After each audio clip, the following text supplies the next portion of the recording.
وآخر دعواهم أن الحمد لله رب العالمين۔ آپ حیران ہوں گے یہ بات سن کے، عیون الاخبار ایک کتاب ہے۔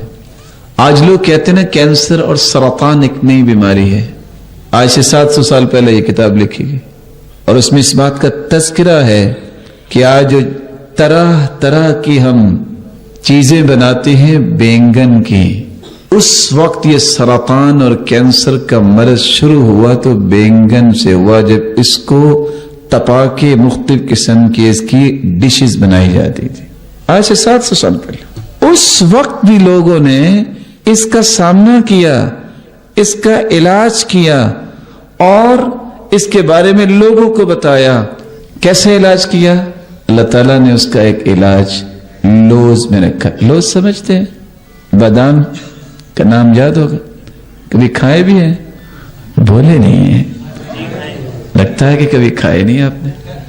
اللہ نے اس میں علاج رکھا، اللہ ذوالجلال نے انجیر میں علاج رکھا ہے۔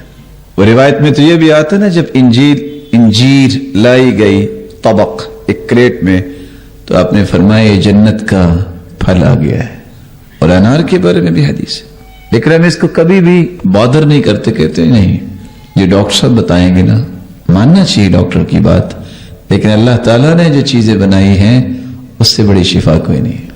اور اس لیے سلف صالحین یہ نصیحت کیا کرتے تھے، اچھا جی میں کیا کھایا کروں؟